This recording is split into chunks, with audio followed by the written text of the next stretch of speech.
Hello and welcome to New Economic Thinking. Inequality has become an increasingly important subject for the economics profession.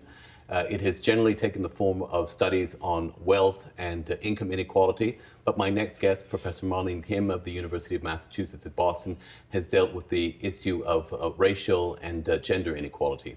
Professor Kim, thanks for joining me today.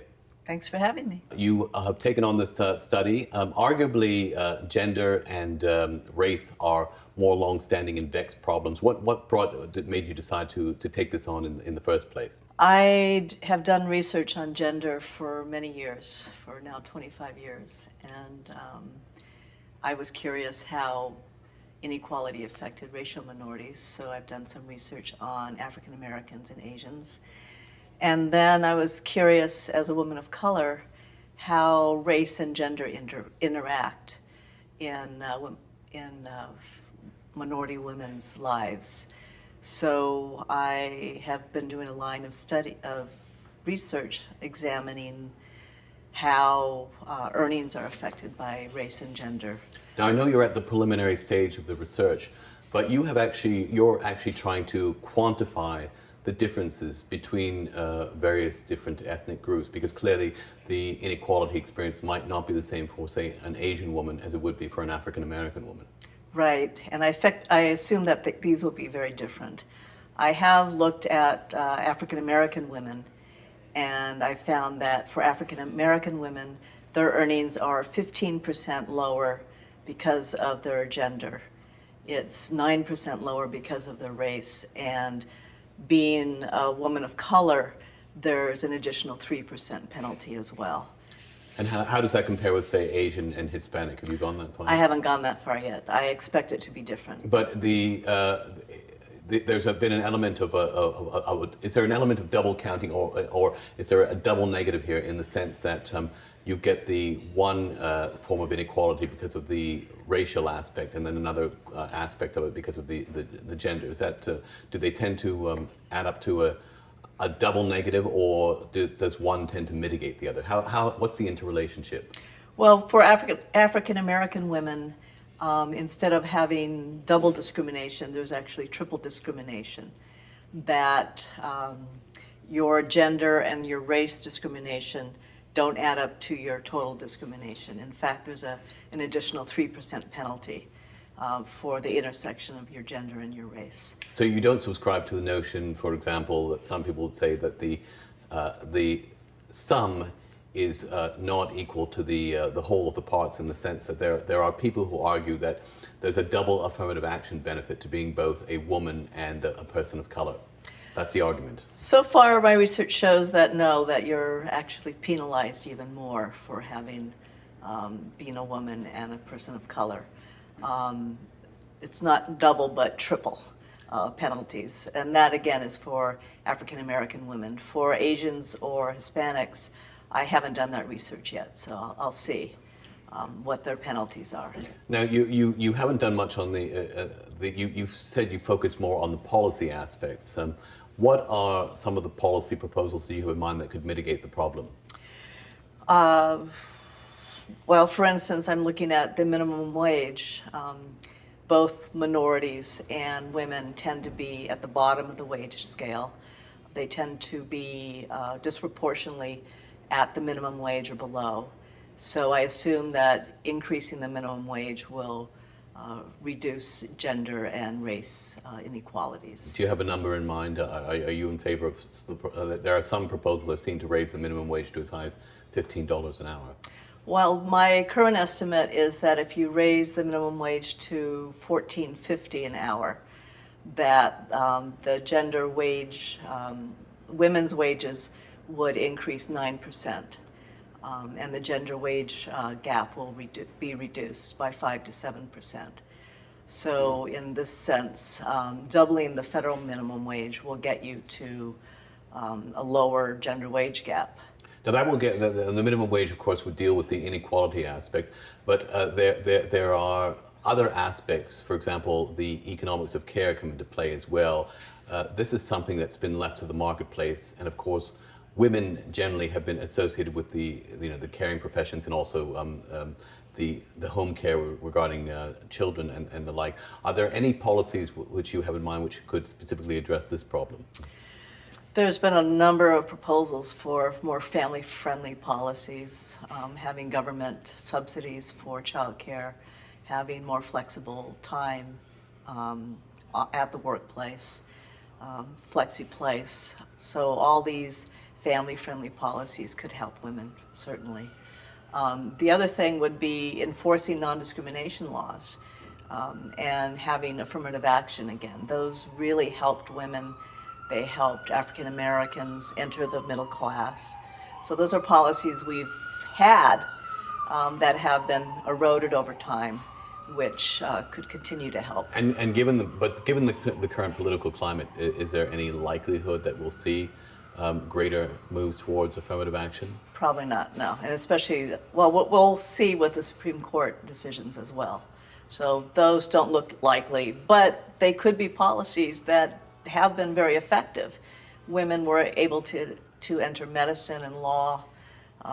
African American families were able to enter the middle class because they could get higher paying jobs. So those are things that could be helpful. There is an argument that says that you could get rid of a lot of the toxicity associated with a lot of these affirmative action programs if they were class and income based as opposed to race based. And there's an argument that you would capture a lot of the same people because, as you point out, African American women are probably at the bottom of the scale. But there's an argument. So there is an argument for saying that if you targeted, say, low income people, you would capture a lot of the same people, and it would eliminate a lot of the toxicity associated, particularly with racial relations. I wonder what your thoughts are on that. I think that's true politically. It would be more amenable to the public. On the other hand, I think if you reword the question, people are more likely to favor affirmative action. If you say, for instance, if we just open the pool, the idea is if you have more qualified workers, that's more beneficial to the economy and for employers. So why don't we do that? Why don't we have more skilled workers? Why don't we give people access to mentoring and training programs who don't have access to that? And that could be women, that could be people of color, that could be economically disadvantaged people. And then you increase the talent pool. That's certainly important to the country. And there's also an argument that if you, particularly in countries like Japan, for example, that you introduce another great source of exogenous demand if you bring a lot of these hitherto disenfranchised women into the working pool. Yeah, I think it's not just workers, though. It's also better work and better products. So, for instance, the average car was made for the average man. So it's too small for a lot of women, and you could get killed by the airbags that deflate. And my hotel room, the counter is way high. So I'm sure that's made for the average, probably man again.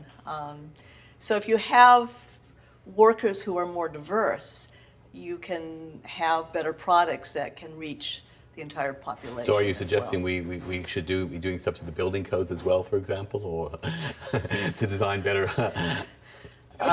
No, but so I think some women would feel if you had more female engineers, then the bathrooms would be reorganized. Why do you think there aren't more women in engineering professions? I mean, I assume you don't subscribe to the famous Larry Summers musings on the subject of women in sciences, for example.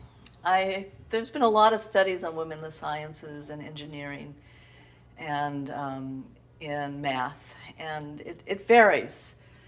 In STEM industries, in science and math and engineering, a lot of times the climate's very chilly. Women are not welcomed. They're not encouraged to go in the field. When they're there, if you're the only woman, you're not helped because people don't know what to do with you. You're not mentored, you're not invited out. How do you change that? That's really a sociological problem rather than an economics problem. No, well, economics is about using resources, right? And I'm a labor economist. It's how do you use workers best? So there's a lot of programs that have increased women in engineering and the sciences. And they teach girls in high school what a scientist could do or a computer programmer. And in college, they have mentoring programs for college students.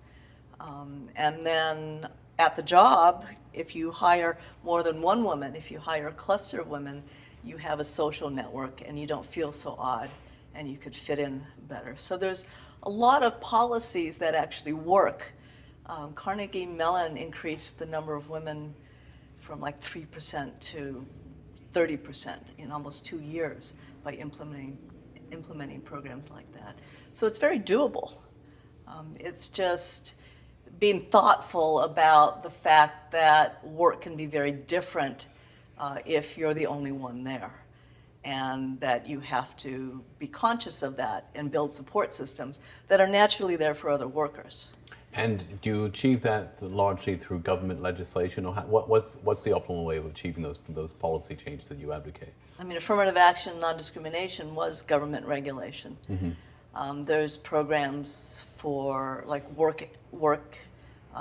family-friendly work programs can be done through legislation or just at your employment. If employers can have childcare on the premises, they can allow for family leave and maybe paternity leave as well as maternity leave. Absolutely. So the emphasis is not placed on the women alone.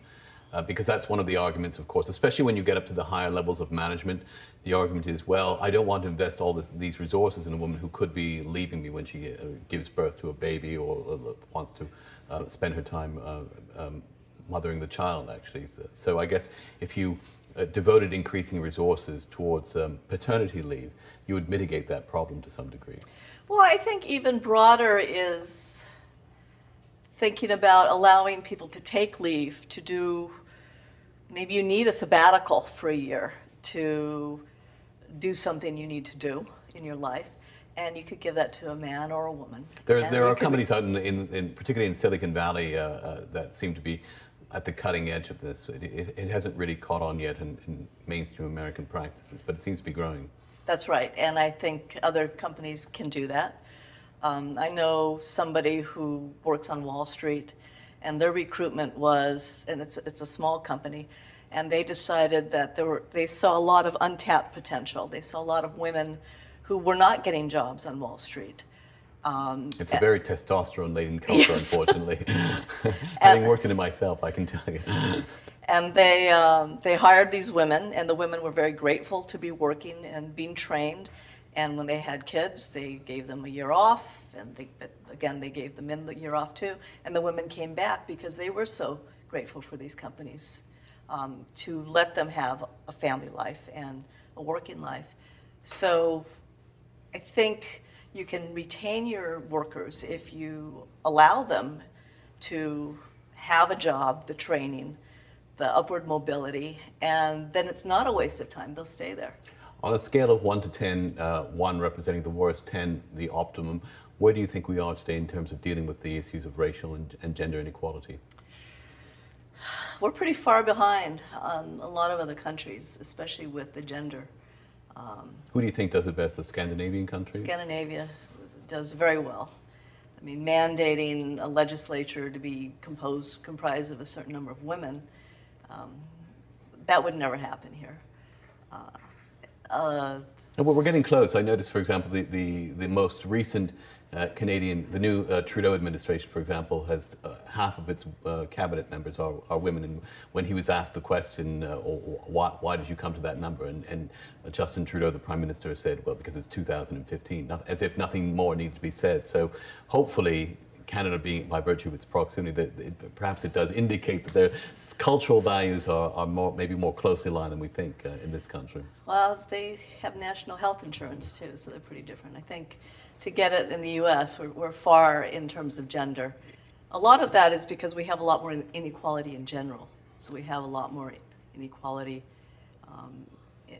with race and with gender as well. So still a lot more to go, and obviously we look forward to getting the fruits of your research, because maybe that will introduce some new ideas that will help move this along in the right direction. Yeah, there's a lot of policies we can undertake, and we do have a long way to go. Marlene Kim, thanks very much for joining us today. Thank you. Thank you.